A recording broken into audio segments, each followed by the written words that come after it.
Welcome to this first episode of the Untapped Potential podcast, and it's with myself, Richard Husseiny.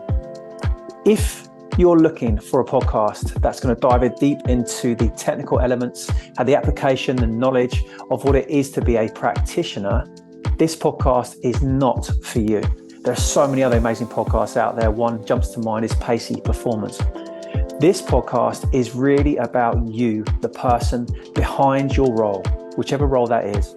Of course, our roles are an element to us, but they are not us. There are many elements that make up who we are that come into our role. And this is what I'm interested about, getting behind the person and looking at all that untapped potential that we have within us.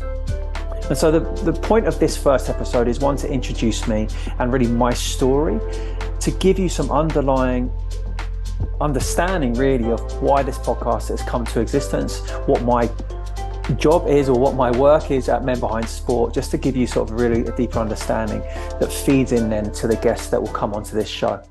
So by trade, I am a strength and conditioning coach, and had a career for around 16 years. And I did enjoy much of my career, certainly elements to it. Up until 2014, I was laser focused on my career. And all I mean by that is everything else fitted in around it, relationships and hobbies and all this kind of stuff. My external life outside of my work was secondary. My primary was my work. I was a strength and conditioning coach. It wasn't something I did. It was completely baked into my identity. And so up until 2014, that didn't really bother me, or I wasn't really aware of what that was doing for me or to me. The wake-up call for me came when I was working in China at the time with Exos, between Shanghai and Beijing, and my mother was diagnosed with terminal cancer. Now I left that job, left that position, came home and gave her end-of-life care, and she passed away in April 2015.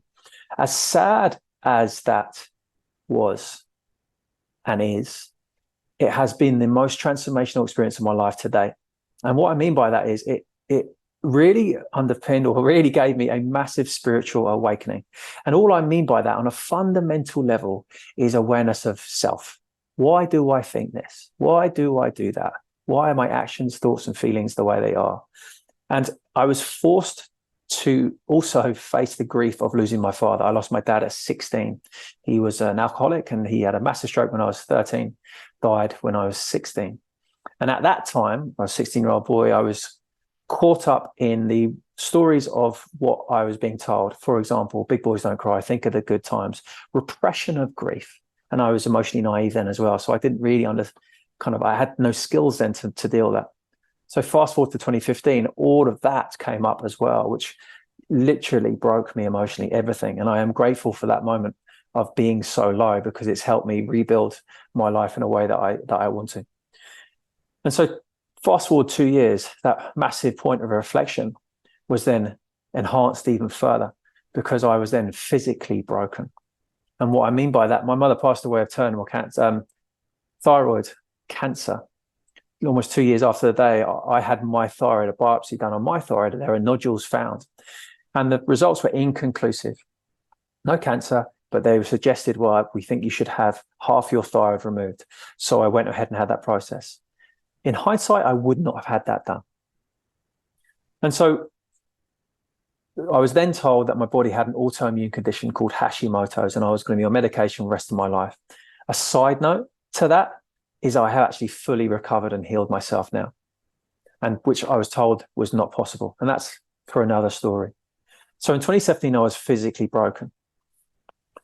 From the reflections of all the things I went through up until in those few years, it showed me that I had significant underlying anxiety, and I couldn't see it. I used exercise and drinking to numb my feelings. So drinking, before I went out, I would have a few shots just to feel level. That was considered normal, completely normal. The one probably more insidious was the exercise. Now, I knew better, yet I trained like I didn't know. I was overtraining. I was doing absurd things, and I couldn't see it at the time. And in hindsight, I do see why I was doing that, why I wasn't listening to my own advice or my own knowledge and experience. It's because that overtraining was buying me a period of time of emotional peace. Yeah, I couldn't see it. I couldn't understand that was what I was doing. And then the next day, the internal narrative would begin again. I had significant feelings of low self-worth. I was highly self-critical. I was never happy, professionally or personally. My development was only through the technical lens. I had huge imposter syndrome. An example of that was when I was at the EIS. We'd regularly meet as a department, talking about coaching philosophy or rationales and whatever we're talking about. And I would freeze. I would stutter. I would be unable to truly express my honest, true professional thoughts because I was too worried about what if people thought I'd said something wrong. I was sounded stupid, whatever it was. I was so held back by my own limiting beliefs.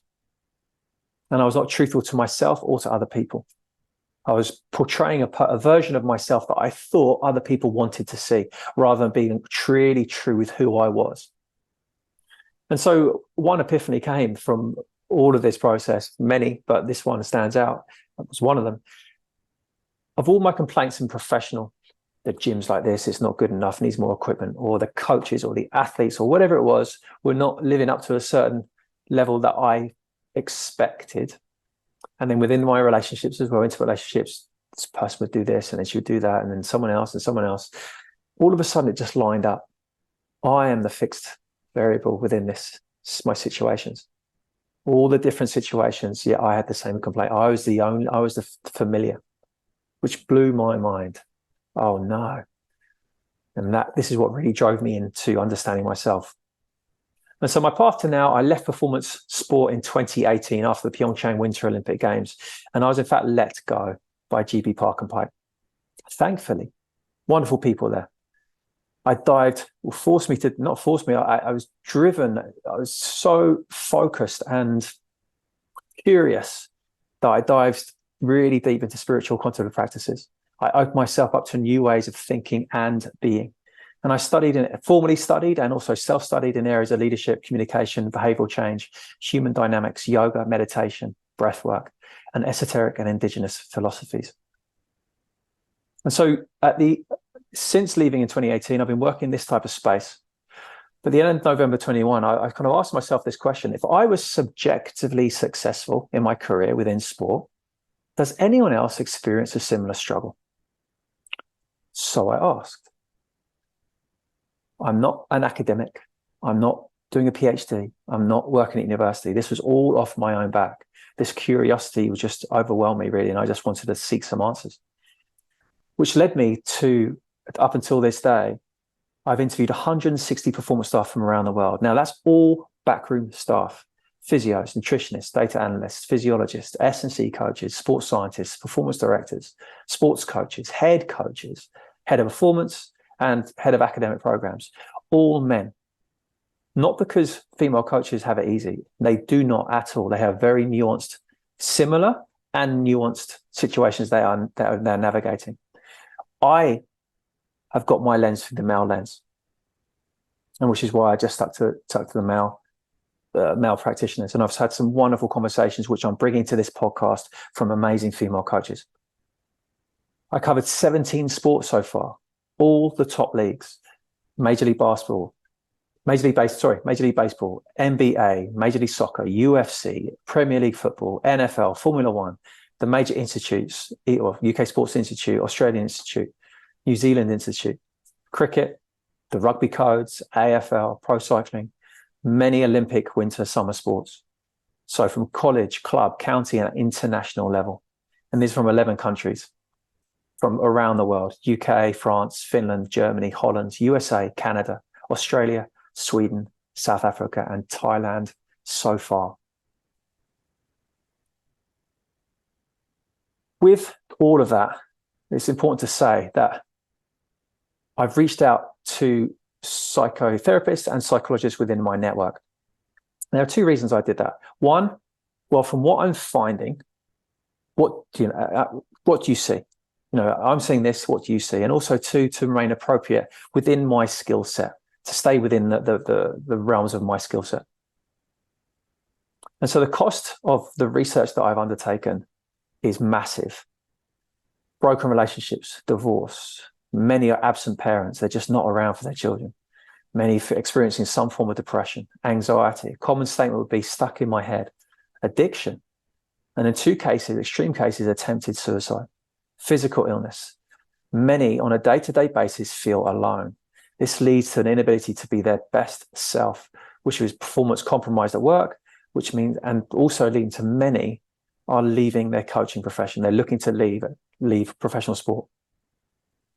And so there are 7 common reasons why coaches are quietly suffering. And I want to sort of touch on a few of them. Well, touch on those 7. There are more, but these are the common ones. The first one are markers of success. And what this talks about really is many are unclear whether they've done a good job or not in performance. They're using benchmarks of success defined by others, not their own internal measures.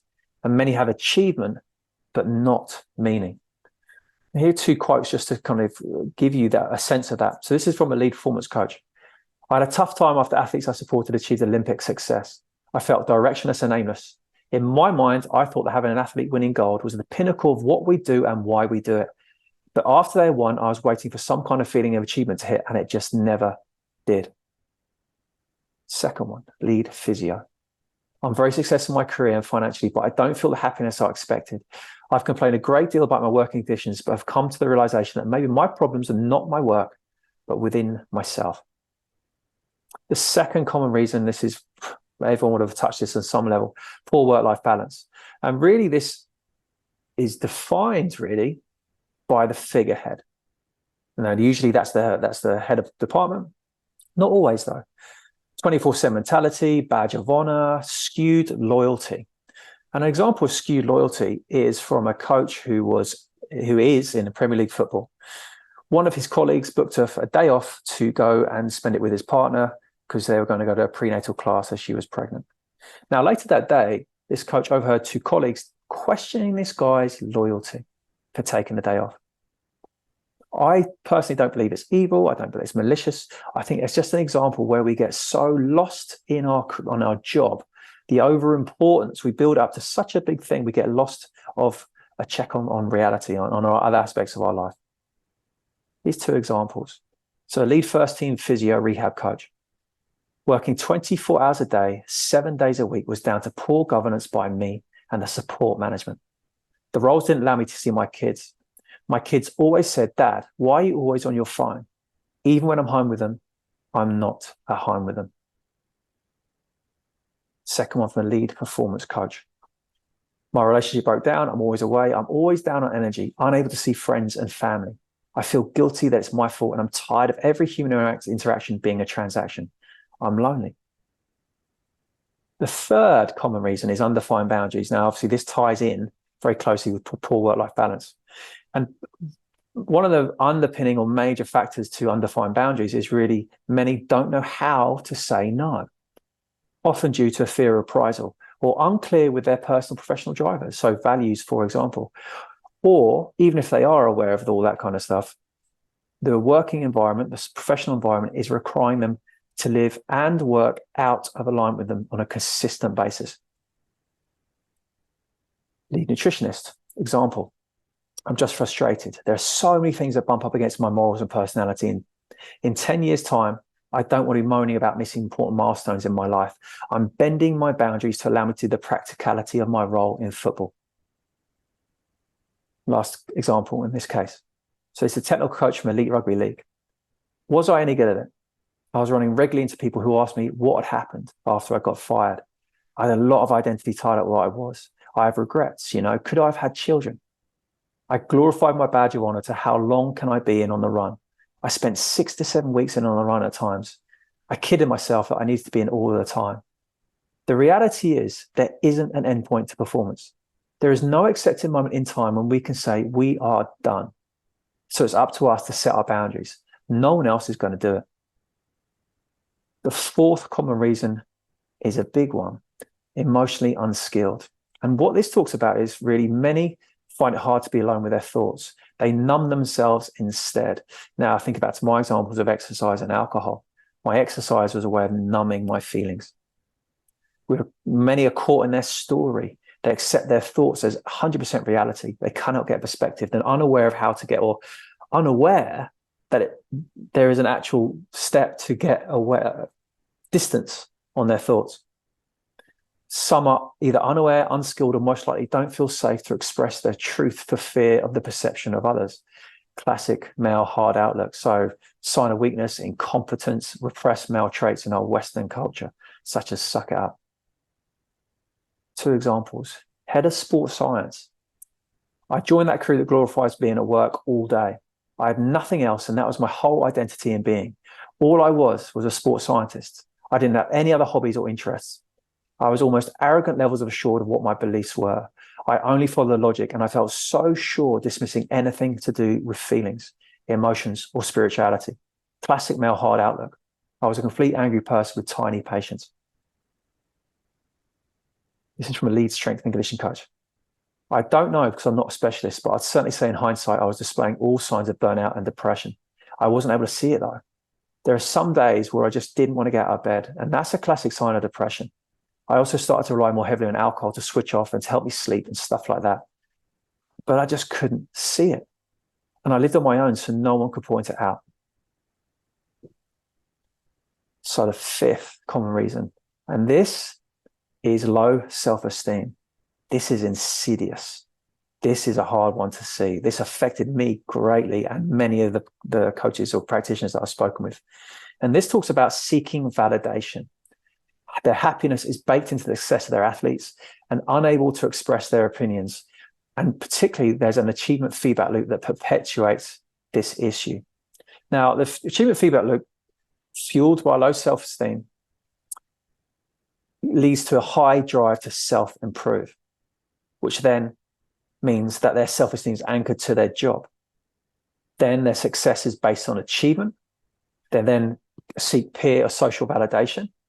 There is then an expectation to keep delivering at that standard or higher, which then drives skewed thoughts, feelings, and actions and continues this cycle. Just for a moment, does any of that resonate with you? Has it ever resonated with you at some point in your career to date? Here are 2 examples. So firstly, from a lead strength and conditioning coach. I perceive not achieving as a failure, which falls on me because I have the prerequisite tools to achieve those things. I felt pressure to achieve the markers of what people perceive me as being really good at. So I was inevitably going to fail, which drove me into a hole. This is from a director of performance. I was working 6.7 days a week across a 12-month period. I wasn't seeing my kids and my wife, and I hit this brick wall that made me realize, you know what, this isn't right. But before that wall, I couldn't see it. And I just thought I was leading the way to something important in sport. The 6th common reason is identity. Again, affected me greatly. I was a strength conditioning coach. It wasn't something that I did, which leaving many feeling trapped because they're defending their professional identity in sport as a coach at all costs. And I think whether you've heard this, most likely you've heard this and how this relates to you in your life, but beginning a sentence with my athletes, I think that to me now is a really good clue into giving you a gauge of how tightly your identity is baked into, or your role is baked into your identity right now. A better way for me is the athletes I coach or the athletes I support. So this is my lead sports psychologist. We're continually concerned about having athletes with narrowly limited identities, but look around and show me a staff member who isn't at risk of burnout and isn't being exploited for their passion and identity. This is from a senior performance coach. I knew I needed to make myself bulletproof and secure, but that meant stepping away from everything again. I was offered a private gig, but everyone recognized me for being involved in professional sport, or I think that's the case, but no one actually really gives a fuck now I've come to realize it. The final one, stuck in their head. And this relates to always thinking about what's next. That's whether that's career progression, qualifications, CPD, stages of season, stages of Olympic cycle, which is leaving many unable to be present with themselves, with their partner, with their children, and also unable to celebrate the present moment, unable to celebrate the wins they've got. So any achievements that practitioners have had, they can't celebrate it because they think, right, next, constantly chasing the thing. Last 2 quotes from a senior strength and conditioning coach, this one. From the outside looking in, I'm very successful at my job. I don't have any hobbies or areas of interest away from watching my athletes play. I don't have anything else outside my work that inspires me. It's hard because when I finish work, what do I do when I get home? If I don't work, I think too much and then I get lonely. If work is going bad, it's hard to step away from it. Head of performance. I never switch off because I've seen it as my life and not what it is, which is just a job. No one asked me to do that, by the way. I put that expectation on myself. Now, the supporting evidence is really powerful as well. There's a few papers, and I'll link them below this podcast so you can check them out yourself.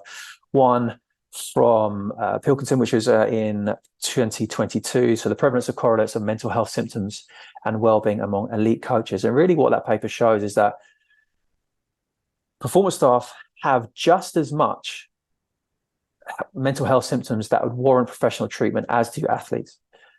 But when you think about it, athletes have a support network around them. Whether they choose to use that is another question, but they do have that available to them, whereas coaches have nothing. Second paper by De Wolf and Dither-Bride, which was out in 2022, really looking at, so beware the blues, well-being of coaches and sports staff throughout the Olympic Games. All that's saying is the post-Olympic period was a time of particular difficulty. Yet again, there's nothing there for the coaches, nothing at all that I've come across anyway at this present moment in time, is there to support coaches through that phase. Paper was published recently in Feb 23, looking at stakeholder conceptualizations of mental health and mental illness in English Premier League academies. Really, their findings are attributed to a culture that stigmatizes help seeking, lack of understanding of the spectrum of mental health, and limited resources of a club and regulatory body level. Now, limited resources, they're talking about Premier League clubs here. I would question that there's probably no other sport that has more disposable income available, well, not disposable income, but funding available. And I think take another step back, stigmatization of help seeking. I think that's men in general, personally. And lastly, looking at, say, the divorce rates in NFL coaches, which is at 60%. 6% of NFL coaches have been or going through a divorce, which points to, and I touched on earlier, points to the figure front. Who is actually leading? This is a quote from a performance coach in elite football. I feel there's a perception where we have to be strong leaders and show no cracks. I don't sense other coaches who are driven for their own kind of success look outside of anything else of high performance sport. So when the tiniest little thing goes wrong, it becomes this huge issue. The figure front is a divorced male who works all the hours. I feel trapped because I'm quite well looked after my salary, but there are so few jobs that earn a similar salary. I feel I've got nowhere to go, meaning I can't get off. And so to me, this highlights a conundrum and some questions to ask. Firstly, who is setting the expectations for the staff? What holes do they have in their person that is being transferred to you and the rest of the support staff? What is at the core of their drive to achieving success in sport? In other words, what aspects of themselves are they trying to fulfill in their pursuit of perceived excellence? Do they feel that medals and achievements will fill their sense of lack and low self-esteem they carry within them? And this final one is the most important question. Are they even aware of the potential of that? Me personally, this is where I am now. As we currently call our environments high performance. But the reality is we do things every day that prevent ourselves and other people from giving their truth and their best. And this is really one of the main drivers between this podcast, or why this podcast is happening. How do we change it? There are two avenues that I see changing. The first one is obviously through organizational institute changing the culture, which I've got some clear ideas on, and we're going to discuss this more broadly on this podcast. The second, and I think the first port of call, is taking personal responsibility. If you've not read this book, again, the link to this is below, but I highly recommend it. Viktor Frankl's A Man's Search for Meaning. Quote from that book. When we are no longer able to change our situation, we are challenged to change ourselves. With all 160 interviews, I asked everyone the same question at the end. How would you answer this question? And the question is, I want to go from feeling this to feeling that so that. Here are 3 examples. So from a head of sports science, I want to go from a place of always searching for more and better to a place of peace and presence so that I can be fulfilled and satisfied in my life and with the people I love. Second is from a lead performance coach. I want to go from feeling lack of belief and fear of failure to a place of happiness and fulfillment so that I feel like I'm making the most out of the time I've got. Third one, from performance director, last one. I want to go from feeling restricted to having options so that I can be free to make the most of my life. What I want, when I want, how I want. Now, what do you notice about listening to that? There's no description of job role, of type of sport, of athletes, of medals won, anything like that. They're talking about core feelings. They want to be peace, present, fulfilled, satisfied. They want to, again, happiness, fulfillment, go to freedom. And so this is where my work comes in. And from all that process, from talking to all 160 practitioners, has born and really birthed this process that I provide now called looking beyond the coach, or really what I know it as a practitioner needs analysis. We all know what needs analysis is. We've all done that many times with the athletes and sports we've worked in. Yet, have you ever turned that process in on yourself? And so the practitioner needs analysis is really quite simple. And I love this quote by Louis Simmons. I think it sums it up. When you attempt to build capacity on dysfunction, you are actually deepening the attractor state of your compensation, not capacity. Very true for training. And I also believe very true for our thoughts, feelings, and actions. So the question is, how much of your development is aimed at you, the man, woman, beyond your role as whatever role you hold? There's many opportunities here. And I fully believe that we have it on. It just opens up so much in our profession, the impact we can deliver, happiness in our life, connection to our partners, and understanding who we are as a being. And there are 3, the way I see it, there are 3 levels to us. So the first level, how you show up. So that talks about your thinking process, how you self-regulate, how you communicate, the assumptions you make. Second level is your compass. So that addresses your values, or encompasses your values, your needs, your wants, your beliefs, your identities, and your awareness of how all of that interacts your day-to-day life. And the final layer to you is your freedom. And this really addresses integrity, authenticity, heart-based purpose, vision. And so you can link this, really, your needs analysis is really based around 3 questions then. So level 1, how you show up. So what do I think? Second question for me is, what do I want? And the third question is, what do I commit to? So what do I think? For example, what is your measure of success? What is your measure of sacrifice? Second question, what do I want? What are some of your values?